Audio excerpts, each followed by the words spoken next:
우리 이어서 존 칼빈 기독교 강요 함께 나가겠습니다.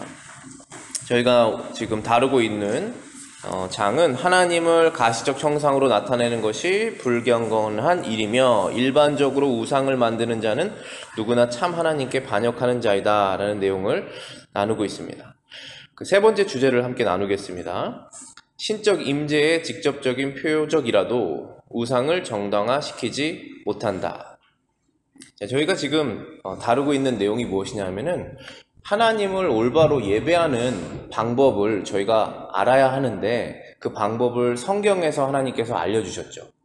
또 반대로 하나님을 올바로 예배하지 못하는 방법도 하나님께서 알려주신 것입니다. 그런데 하나님께서 원하시지 않는 방법이 무엇이냐 하면은 어떠한 형상이나 상징을 가지고 하나님을 예배하는 것을 하지 말아라 라고 하나님께서 저에게 알려주신 것이죠. 그런데 한 가지 저희가 궁금하게 여길 수 있는 것이 무엇이냐면 구약 성경에 보면 하나님께서 하나님 자신을 나타내시려고 여러 가지 모양을 통해서 나타내신 것이 있거든요. 그럼 그런 것들을 가지고도 우리가 하나님을 예배하면 안 되느냐라는 것을 생각할 수 있습니다. 그래서 여기 존 칼빈은 세 번째 주제에서 그러한 내용을 다루고 있습니다. 신적 임재의 직접적인 표적이라도 우상을 정당화시키지 못한다라는 이 내용은 임재라는 것은 하나님께서 보이지 않는 하나님께서 지금 이 자리에 함께 하신다는 것을 우리가 임재라고 말하죠. 지금 현재 여기에 계십니다라는 뜻이 바로 임재입니다. 우리의 삶 속에서 우리가 성령님과 동행할 때 항상 함께 하나님께서 계시는 것이죠. 특별히 여기에서 말하는 신적 임재라는 것은 구약 성경에 이스라엘 백성들에게 하나님께서 보이도록 나타내셨던 그런 현상들이 있잖아요. 바로 그걸 얘기하고 있는 것입니다. 그래서 첫 번째 문장 함께 보시겠습니다. 하나님께서는 때때로 어떠한 표적을 통하여 자신의 신적 임재의 신적 위엄의 임재를 나타내셨습니다. 그러나 하나님께서 제시하신 모든 표적들은 사람들에게 무한하신 그의 본질을 설명하시기 위한 것들이었습니다.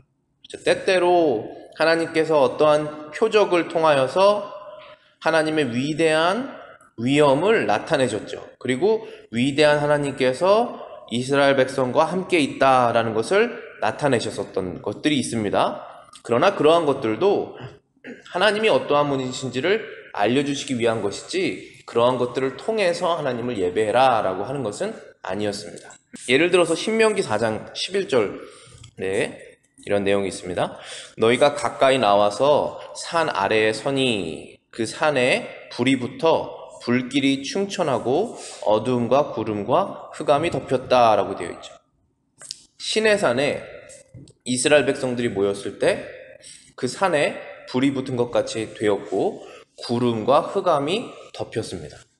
이런 것처럼 하나님께서 이스라엘 백성에게 때로는 불로서 때로는 구름으로써 하나님의 임재 그러니까 하나님께서 여기에 계시다라는 것을 나타내셨던 그런 방법들이 있다라는 것입니다.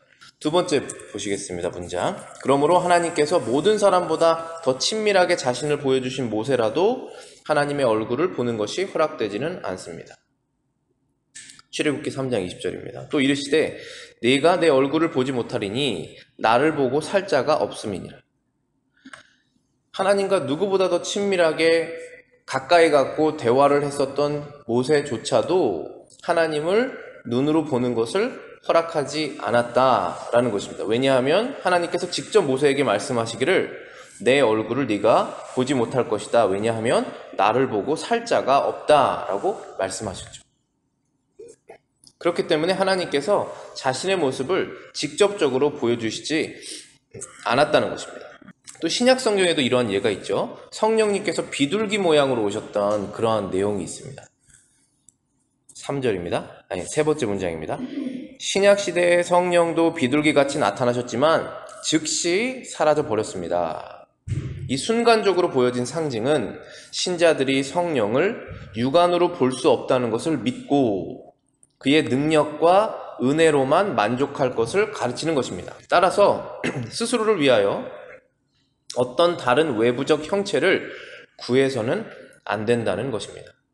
성령께서 비둘기 모양으로 어떠한 모양인지는 어떠한 형태인지는 모르지만 사람들이 보았을 때 비둘기 같은 모양으로 성령께서 오셨다가 그렇지만 비둘기 같은 모양은 금방 사라졌지 않습니까? 그 금방 사라지게 하셨던 그 목적이 무엇이냐? 만약에 성령께서 비둘기처럼 오셔서 계속 그 자리에 머무르는 것이 사람들에게 도움이 됐다면 머물러 계셨겠지만 바로 사라지셨잖아요.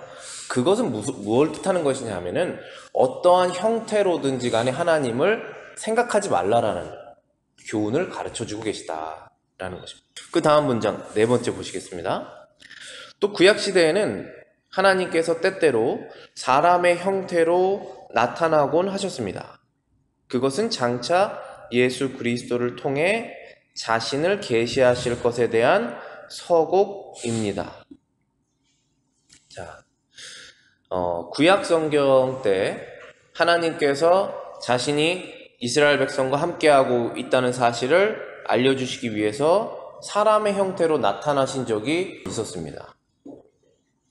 다니엘서에 보면은 다니엘의 세 친구가 불에 이제 빠졌죠. 그랬을 때 느부갓네살이 그 불에 빠진 세 친구의 모습을 보고 놀랐습니다. 왜냐하면 분명히 3명이 들어갔는데 왜 4명이냐 이렇게 얘기하죠. 그러면서 4명인 사람이 꼭 사람의 아들처럼 보이더라. Son of Man. 그래서 그게 이제 한자로 하면 인자입니다. 인자. 그래서 예수님께서 신약 성경에 인자가 이런 말씀을 많이 쓰시는 것은 바로 그 다니엘 성경에 나온 그 말씀을 그대로 이어서 쓰시는 거거든요. 그런 것들. 그러니까 하나님께서 우리가 하나님이라고 생각하면 형체도 없으시고 모양도 없으신데 그냥 하나님이라고 생각했을 때 가장 가까이 생각할 수 있는 것이 사람이에요. 왜냐하면 하나님은 동물도 아니시고 하나님은 어떠한 힘도 아니세요. 그러니까 자석의 힘이나 아니면은 속도나 빛이나 물의 힘이나 이러한 힘도 아니시니까 인격이시니까 하나님을 가장 우리가 연관지어서 생각할 수 있는 것이 이 세상에서 사람밖에 없어요. 그런데 사람이 아니시잖아요. 그렇지만 사람의 인격은 갖고 계시잖아요. 사람의 성품 이것을 우리가 하나님께 받았기 때문에 사람이 하나님과 가장 가까이 있는 것입니다. 그러나 하나님이 사람은 아니시잖아요. 그렇지만 하나님께서 구약 성경에서 자신을 가장 가까이 보여주실 때 사람의 모습으로 천사의 모습으로 사람처럼 하셔서 오셨다는 것이죠. 그럼 그런 걸 왜 하셨느냐 하면 신약 성경에 하나님의 아들께서 사람의 몸을 입고 오실 그것을 미리 알려주신 것이다 라고 해석을 하고 있는 것입니다. 그래서 여기서 칼빈의 표현은 서곡이라고 되어 있습니다. 영어로는 prelude라고 되어 있죠. 이것은 오케스트라에서 장엄한 섹션으로 들어가기 전에 초반부에 서곡으로 조용히 사람들의 마음을 장엄한 것으로 이끄는 파트지 않습니까? 서곡이라는 것이. 바로 그러한 것이었다라고 말씀하시는 거예요. 구약 성경에 잠깐 사람의 모습으로 나왔던 그것이 바로 신약의 예수님을 말씀하시는 겁니다. 그래서 지금 우리가 하나님을 예배할 때 어떠한 것도 대입해서 예배하지 말라라고 지금 되어 있는데 유일하게 예수님만 예외가 되시죠. 예수님은 사람의 모습으로 오셨지만 하나님이시기 때문에 또한 죄가 없으시기 때문에 예수님의 모든 것이 우리가 알아야 되는 모든 것이 성경에 기록되어 있기 때문에 성경에 기록된 예수님의 그 모습을 우리가 기억하며 하나님을 예배할 수 있습니다. 그것은 우상 숭배가 아니죠. 왜냐하면 그분이 하나님이시기 때문에.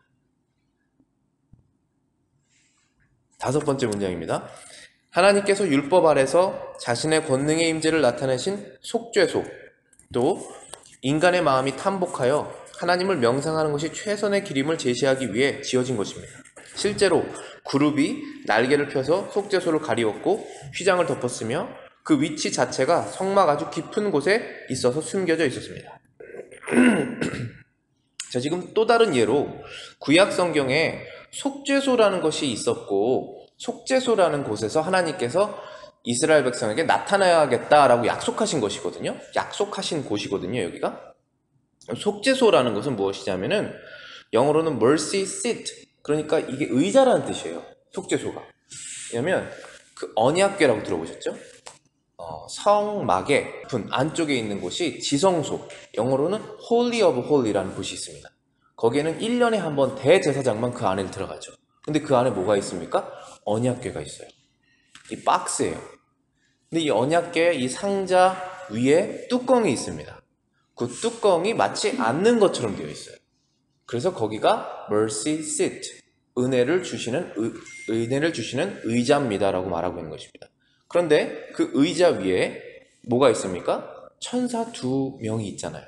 그 천사를 우리 한글 표현으로는 그룹이라고 써 있는데 이게 히브리어 체루빔을 그대로 쓰다 보니까 그룹이라고 되어 있는 거예요. 영어 그룹이 아니라. 그래서 이 천사들이 2명이 날개를 펴서 속죄소를 이렇게 가리웠죠. 속죄소를 가리고 있어요. 그리고 휘장을 덮고 있습니다. 휘장이 그 속죄소도 가리고 있죠. 이것은 무엇을 뜻하는 것이냐면은 하나님에 대해서 어떠한 형상을 생각해서 예배하지 말고 그냥 하나님 자체를 명상하며 하나님께 나아가는 것이 최고로 예배하는 올바른 방법이다라는 것을 알려주신 것입니다. 만약에 그것이 속죄소를 통해서 하나님께 예배하는 것이 좋다면 깊은 곳에 두지 말고 사람들이 매일 지나다니는 그 광장 한복판에 스태츄 같은 걸 세워서 저기에 하나님이 계시다라고 하는 것이 더 유익이 됐다면 그렇게 하셨겠죠. 근데 그렇게 하시지 않는다는 거예요. 왜 그러실까요? 하나님이 우리를 너무나 잘 아세요. 사람을. 아주 조그만 것이라도 하나님과 연관되어 있다고 생각하면 그것을 우상으로 삼아버립니다. 그래서 그것을 통해서 하나님께 나아가려고 그래요. 그런데 그게 도움이 되지 않습니다. 우리에게. 오히려 더 우리를 육적으로 가게 해요. 영적으로 하지 않게 하고. 그래서 하지 말라고 그러는 것입니다. 하지만 그것이 필요하기 때문에 깊은 곳에 두신 것입니다. 출애굽기 25장 20절부터 22절입니다. 그룹들은 그 날개를 높이 펴서 그 날개로 속죄소를 덮으며 그 얼굴을 서로 대하여 속죄소를 향하게 하고 속죄소를 궤 위에 얹고 내가 네게 줄 증거판을 궤 속에 넣으라. 거기서 내가 너와 만나고 속죄소 위 곧 증거궤에 있는 2그룹 사이에서 내가 이스라엘 자손을 위하여 내게 명령할 모든 일을 내게 이르리라 하고 하나님께서 속죄소 그 안에 그룹들이 어떻게 날개를 펴서 감춰라 이런 얘기를 다 명령하셨죠. 자, 6번째 문장입니다. 그룹들은 인간의 육안뿐 아니라 일체의 감각이 하나님을 직관하지 못하게 하고 인간의 경거망동을 교정하기 위한 목적으로 날개로 속죄소를 가리우도록 만들어진 것이다. 말씀드린 내용이죠. 사람이 눈으로 뿐만 아니라 일체의 모든 감각이 하나님을 직관하지 못하도록, 왜냐하면 그렇게 하다 보면 인간이 경거망동을 하게 돼서 하나님께 올바로 예배하지 못하기 때문에 가리시는 것이다 라고 말씀하시는 것입니다. 그 다음 문장입니다. 이에 덧붙여서 신자들은 환상 가운데 나타난 스랍들이 우리를 향해 얼굴을 가리고 있다고 묘사했습니다. 이것은 그들이 하나님의 영광의 광채가 너무나 찬란하여 천사들도 이를 직시할 수 없을 정도라는 것을 알려줍니다. 그러니까 우리가 하나님을 직접 우리의 육안으로 보는 것이 우리에게 도움이 되지 않고 그건 불가능한 것이다 라고 생각할 수 있는 또 다른 이유가 무엇이냐 하면 선지자들이 성경에서 말하고 있는 천사들의 모습은 얼굴을 가리고 있는 모습이었다. 그들도 찬란한 하나님의 영광을 눈으로 보지 못하였다 라는 걸 우리에게 알려주시는 것입니다. 자, 여기에서 스랍이라고 나와 있는 것도 히브리어 세라핌을 우리말로 번역을 하다 보니까 이제 스랍이라고 되어 있는 것이고 천사들입니다. 이사야 6장 2절에 나오죠. 스랍들이 모시고 섰는데 각기 6 날개가 있어. 그 둘로는 자기 얼굴을 가리고 그 둘로는 자기 발을 가리고 그 둘로는 날았다. 날고 있는 모습을 내가 보았다라고 말하고 있죠. 그러니까 6 날개 중에 2개는 나는 데 쓰고 2개는 눈을 가리는 데 쓰고 2개는 발을 가리는 데 썼다라는 것은, 물론 발을 가리는 것은 그들의 부끄러움, 죄를 가리는 것이다 이렇게 해석할 수 있겠죠. 나르는 것은 이제 하나님 곁에 가야 되는 것이고, 얼굴을 가린 것은 하나님이 너무나 영광스러운 분이시기 때문에 직접 보지 못하는 그런 모습을 보여주고 있다라는 것입니다. 그래서 여기 세 번째 주제의 결론으로서 칼빈이 이렇게 말합니다. 우리는 얼마나 인간의 천성이 우상 숭배를 향해 기울어져 있는가를 배우도록 합시다. 우리가 얼마나 쉽게 우상 숭배 쪽으로 가는지를 알아야 된다라는 것입니다. 그래서 하나님께서 여러 가지 방법들을 통해서 그렇게 하지 못하도록 특별히 말씀 가운데서 우리에게 자세히 알려주셨죠.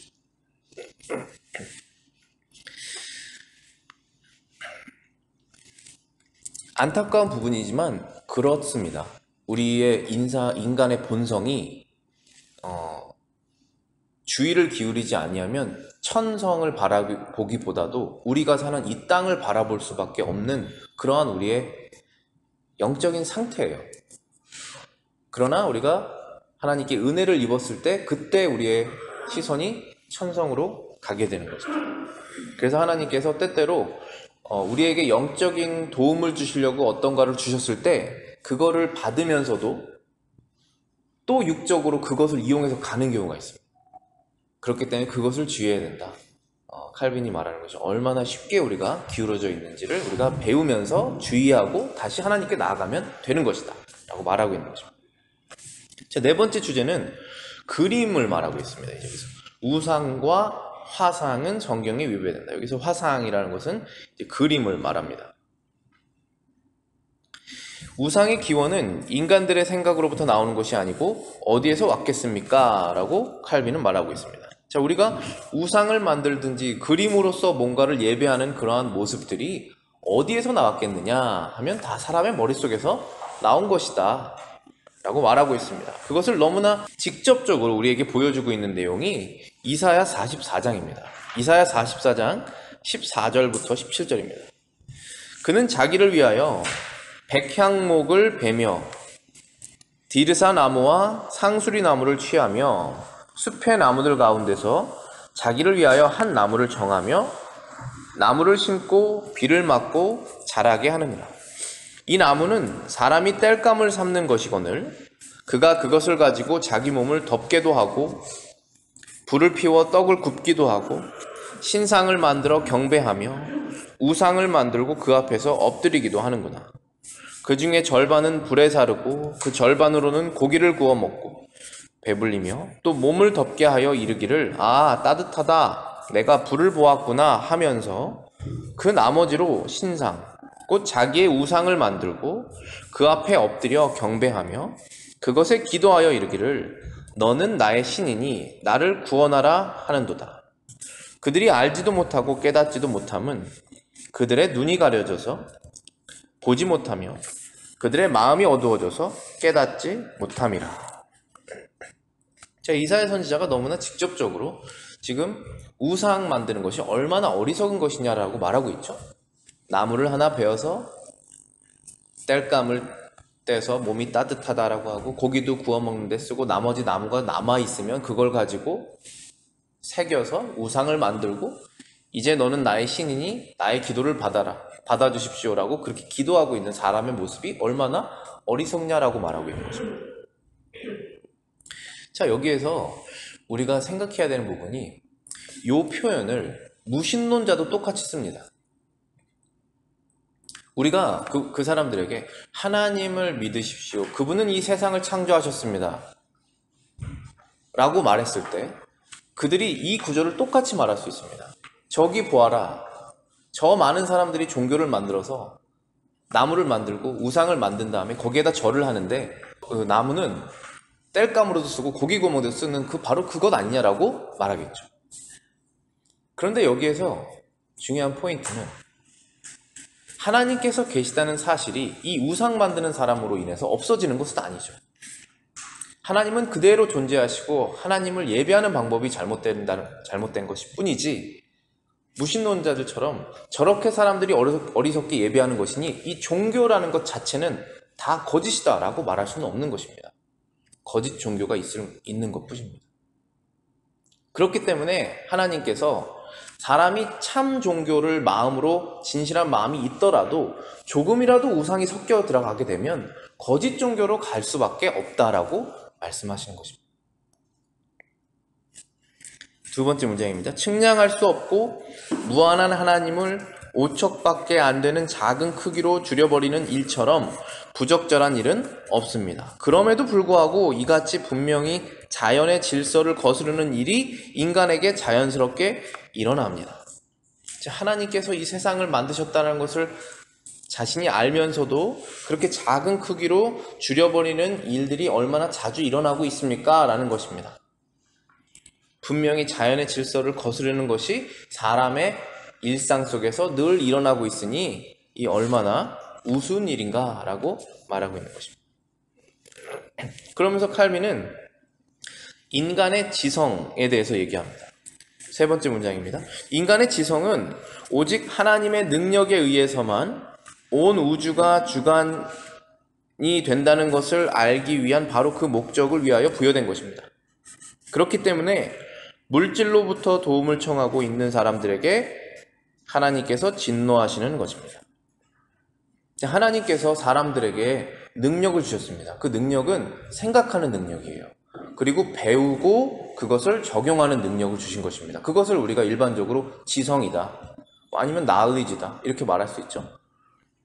그런데 하나님께서 사람들에게 왜 지성을 주셨느냐, 왜 생각할 수 있는 능력을 주셨느냐 하면 그 목적은, 최종 목적은 이 온 우주가 하나님의 능력으로 지음을 받았구나라는 것을 깨달으라고 그 지성을 주신 것입니다. 그런데 사람들이 이 온 우주를 만든 그 창조주 하나님을 예배하라고 지성을 주셨는데 그 지성을 사용하여서 하나님께서 만든 어떠한 한 가지를 하나님이구나라고 생각하면서 그것을 예배하고 있으니 하나님께서 진노하시지 않겠느냐라는 것입니다. 그러니까 바로 이 부분이에요. 그러니까 하나님께서 우리 인생에 너가 이것이 지금 필요하구나 해서 그것을 주시면 그것을 가지고 하나님께 더 예배를 드려야 되는데 그것을 우상을 삼아서 그것을 추구하는 삶을 살려고 하는 것이 인간의 굉장히 자연스러운 모습이다라는 것입니다. 이게 죄성이죠. 그러니까 하나님께서 그걸 죄라고 하시는 거예요. 우리가 어떤 특별한 죄를 말하는 것이 아니라 그런 모든 것들을 말하는 것입니다. 그래서 우리가 하나님께 회개하는 마음을 받아서 하나님께 영적으로 나아갈 때는 이제 하나님께서 주시는 그 모든 것을 가지고 기쁘게 하나님을 예배하게 되는 것이죠. 그 목적이 완전히 바뀌어버리는 거예요. 그게 우상이라는 게 지금 여기에서 계속 말하는 나무를 새겨서 뭐 집에다 갖다 놓고 그렇게 하는 사람이 지금 많이 없잖아요. 그런 것이 아니라, 그런 것도 맞지만 똑같이 하나님께서 여러분에게 주신 모든 것들, 그건 하나님 다 만들어 주신 것입니다. 그것이 우상이 되면 똑같은 우상 개념으로 간다는 것입니다. 네 번째입니다. 하나님께서 자신을 위하여 어떠한 조각가가 상을 세우는 것을 금하실 뿐 아니라 어떤 화가가 그림을 그리는 것도 금하십니다. 이 이유는 그런 형상에 의해 하나님이 거짓되이 표현되고 하나님의 위엄이 손상되기 때문입니다. 하나님을 아무리 잘 그려도 하나님의 위엄에 손상이 되니까 하지 말라고 하는 것입니다. 그래서 하나님께서 가장 귀하게 중요하게 생각하는 것이 영광이라는 단어거든요. 근데 이 영광이라는 것이 사람에 의해서 손상되는 것을 하나님께서 원하지 않으신다는 것입니다. 그렇게 됐을 때 비록 하나님의 영광은 그대로 손상되진 않지만 우리가 하나님께 영광을 올바로 못 드리게 되는 것이죠. 그래서 어떠한 조각이라든지 그림도 그리지 말아라 라는 것입니다. 그래서 이런 부분에서 제가 가끔 아이들에게 주는 컬러링 페이지는 그림이잖아요. 거기에서 이제 하나님의 형상을 그리는 것은 없죠. 하나님의 형상이 없으시니까. 근데 예수님의 모습이 있잖아요. 그래서 예수님의 모습도 가급적이면 얼굴이 잘 나와 있지 않은 그런 모습으로 찾아보려고 그래요. 하지만 그 부분은 조금 다른 게 무엇이냐면 예수님은 실제로 사람으로 오셨잖아요. 그리고 형상을 갖고 계시고 우리처럼 손발, 눈이 다 있으셨고 우리가 그분을 실제로 못 봤을 뿐이죠. 그때 그려진 것이 남아있지 않을 뿐이죠. 그렇죠?